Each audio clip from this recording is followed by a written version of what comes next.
Hey guys, welcome back to my channel. Today we have my honest review of my Hermes Birkin handbag. I bought this bag back in November of 2024, and I have a lot to say about this bag. We're gonna go through the good, the bad, the ugly, all in this deep dive. Now, before we do, I'm Jamie, and on this channel we talk about all things luxury handbags, neutrals, and elevated style. Okay guys, let's get right into it.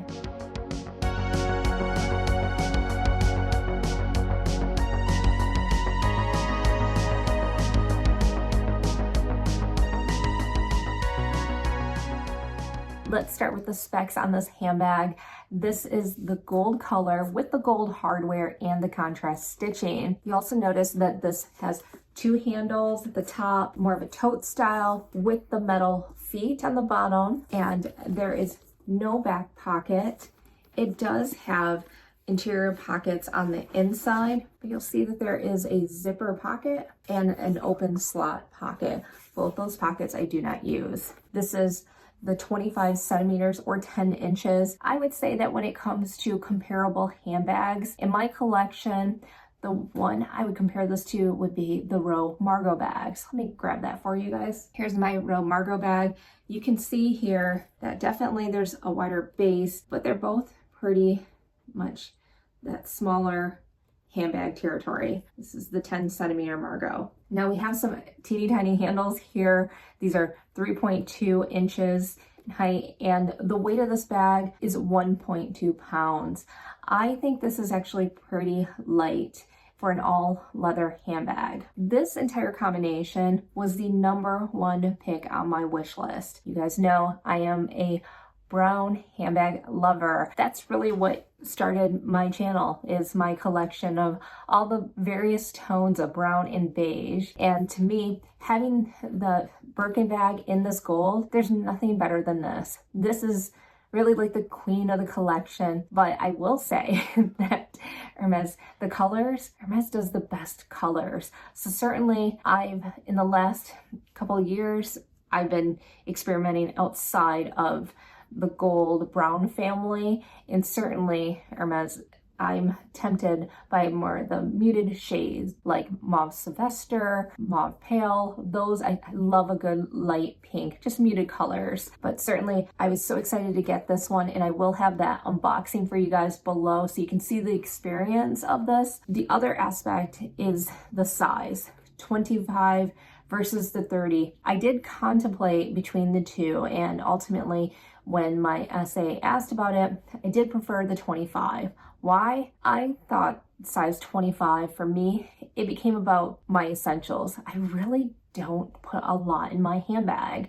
It's more of the essentials, and I will show you guys what fits in my bag. And you guys see any of my handbag deep dives, I really don't have a lot of items. So there really wasn't a need for the 30 size.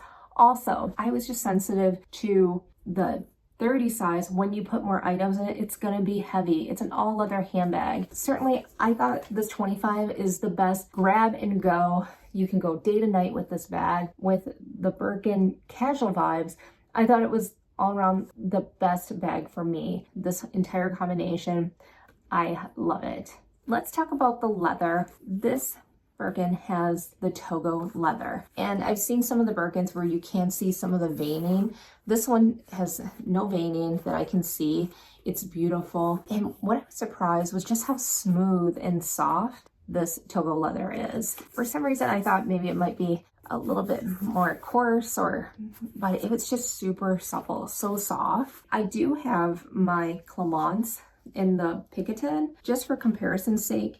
You can see how the grains on the Clemence, they're larger grains, and this is super soft, smushy leather. So good on the Clemence, and really I fell in love with the whole Picatin because of this leather, and it's another great Hermes bag, but they are distinct and different. You can see. Now I do have my Calvi, which I use. It's like my go-to SLG. This is in the Epsom, so I was able to experience the pressed leather before I got the Birkin. So I already knew that this leather, I like the durability of Epsom, great for SLGs, but definitely for a handbag, I was like, I want either Togo, Clemence, Swift, just not Epsom. So for me, this is the perfect leather. This handbag was part of my Hermes journey, which meant that I purchased items from multiple categories that would count part of the pre-spend, and eventually I was offered this handbag as part of my wish list. Yes, you can go more on the pre-sale route and pay like triple the cost. Again, I will have that entire Hermes journey for you guys noted below. Now, my essay took me a little bit to find one that I really connected with, understood my style, but ever since then, I really do enjoy every time I go into the boutique. She just gets colors, styles, what things really suit me. So it makes that whole store experience just on a different level than, like, let's say any other designer boutique. When you go in and you don't have that, it's a little bit more transactional. Let's talk about some bag organizers. Hermes, they do not spa the inside of your handbag. So I decided to get a organizer. This one's from Samorga. I like that the colorway pretty much goes really nicely with my Birkin bag. There is a couple other Mai Tai 7RP, and these are beautiful inserts. I thought about getting it for the Birkin too, but for now I decided just get a simple, easy, and this is, I believe it's the 1.2, because I did want it to not be a super thick organizer, and to me this does it. So I'm pretty happy with this one, but I may upgrade at some point to this one. This one's just beautiful, the 7RP. When it comes to ways to wear this handbag, there's not a lot other than a handheld bag. See here, just hold it by the two handles in your hand. You may be able to put it in the crook of your arm. I have smaller wrists, but let me show you guys here. But for me, it's really a handhold. It's that perfect grab and go. Again, there's no strap for this handbag, and I wouldn't recommend one because I wouldn't want to put like any stress on the sangles or anything on this. When it comes to what fits, I really just have the essentials. So an iPhone, sunglasses, a small little pouch, and my Chanel O case, a key holder, a lipstick, a purse hook, and maybe like one other random item. And that pretty much fits in the Birkin handbag. Really don't need to carry a lot. Now, I could put a water bottle in this handbag as well at the top, but I would say because of the open of the handbag at the top, you may want to put more of your really important stuff at the bottom, so it's not just resting at the top. That's just more my suggestion, because it's just one big open slot in the inside. But it's great because everything is just easy grab and go. You can just easily go into the handbag and get whatever you need. Let's talk about the style.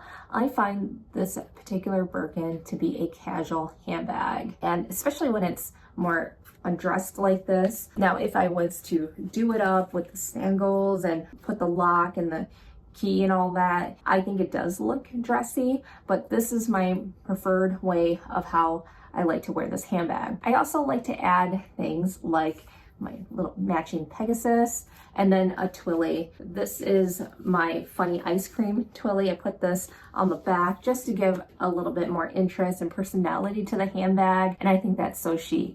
I like how this is such a matchy, very chic, and then you just get a fun little bit of a twist in the back with this. Just totally goes with the handbag. I like that look. Let's talk about the prices for the Birkin. When I purchased mine back in November, it was for $11,400. Now Hermes, they had a price increase, and now this handbag is at $12,100. Now, of course, that price is just for the handbag. Doing the whole in-store experience, having a pre-spend. For my pre-spend, and I will have that video linked for you guys where I go through all of my purchases, my pre-spend that led up to this handbag. I was talking about a 2-to-1 ratio for everything. So with that said, of course, hindsight 2020, did not know what it was going to take to get this bag. But certainly, when you look at some of the pre-sale market and their prices, I could say if you really just want a bag without all the pre-spend, I can make a case for just going that route. But for me, I think, and I'll touch on this a little bit later in the pros and cons section, there is something to be said with the whole experience as well, and where I'm at in my collection. Now, when it comes to wear and tear, two areas where we can see some potential wear, and that is the handles as this is a top handle bag. So I like to put a twilly to help protect the handles. And then the other one is the bottom of the bag with this retourné style. You could see a little bit of wear in the corners. I've only had my bag for 4 months, but so far so good. I want to go into some pros and cons. So my top pros, I would say, is that this handbag is pretty easy to use because it's that tote style and you can just easily get into your handbag. It's pretty practical. I just like how it's very open, grab and go. It makes it so easy versus, say, let's say some of my other handbags where you might even have like a closure at the top. You don't have to fuss with that. Another pro that's related is that you can easily see everything in your handbag because of the one big slot on the inside. And then I would say that my last pro is the understated look. It's more that very chic, and it's just a classic, timeless design that I really enjoy. And I would say even it's relatively lightweight for a leather handbag due to the size. I can't say anything about the 30 because I don't have a 30, but I do think that for this handbag, the 1.2 pounds, it's pretty good. And then you add a few of your items, but even then, with all of my essentials, I still find that it's a pretty easy grab and go type of handbag. So I love the practicality of this handbag, and it's super chic and beautiful. So of course, when it comes to cons, no surprise, it's the pre-spend. It is a high ticket item. We're talking about $11,000, now $12,000 to get this bag. And then if you're doing the whole in-store experience with the pre-spend, you could go anywhere from 1 to 1, 2 to 1, 3 to 1. It's definitely pricey. Another obvious con is there is no strap. It's a little bit more limited in terms of that particular functionality. So I couldn't crossbody, put it as a shoulder bag. You really are more limited to it being a handheld type of bag, or if you can have your arm fit through the teeny tiny handles, it's crook of the arm. But that's really it. I think even that's okay because I have other handbags in my collection where if I need a crossbody, I don't really need this Birkin to do everything. And it certainly isn't my everything type of handbag. I do use this handbag for certain occasions, whether it's going to the store, doing errands. But I have other handbags. If I really need a crossbody handbag, then I'm obviously not taking the Birkin. I'd say a con is if you're trying to, say, like dress up the Birkin with, like I said, you putting on the singles with the lock, the key, just to put this over, it's the whole thing. It's more fussy in that way if you like to do up your Birkin. But for me, again, I prefer it to look like this, more undone. I love the casual look of this. So for me, it can be a con if you rather have everything together like that. Okay, so is this handbag worth it? Would I buy the Birkin 25 again? You know, I've been doing a lot of thinking about that question and I go back and forth. What I do appreciate is having that experience. That's something different than I've had in other designer boutiques where I didn't have necessarily an essay or just the level, the attention, and the whole thing that I really do enjoy. If I'm going to spend my money toward designer goods, I just love doing that at the Hermes boutique. What gets me, I think about, is it's pricey, and I'm in my mid-40s, and I'm at a point in my collection where I've done all the various designer brands.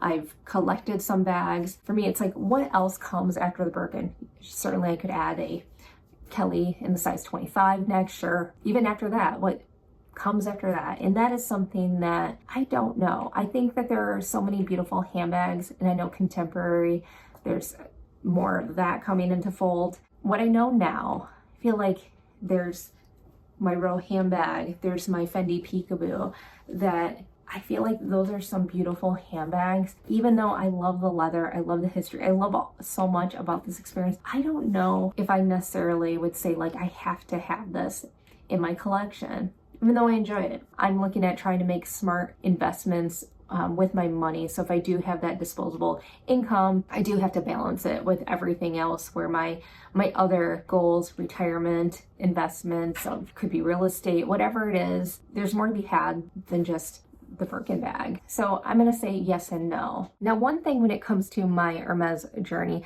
I did not start that until much later in my handbag collection days. I'm actually a Chanel girl at heart. Now, if you remember at the beginning of my channel, I had a lot of Chanel unboxings. It wasn't until much later did Hermes come into play. Well, in fact, I remember this trip I had with hubby and our two good friends, Chris and Alexis. I remember walking the streets of Paris and asking my friend Alexis what was her ideal designer handbag, the dream bag. Here I'm thinking the Chanel Classic Flat, that quilted flat bag of goodness. She tells me it's Hermes, black with the palladium hardware. It definitely surprised me because here I'm thinking, well, everybody would love Chanel Classic Flat. She really was the one, I would say, introduced me more to this whole nother level of luxury when it comes to Hermes. So thank you, Alexis. Okay, guys. Well, I hope you enjoyed my deep dive on the Hermes Birkin bag. Let me know what questions you have. Love to answer them. Otherwise, be sure to like and subscribe, and I will talk to you guys in another video. Take care.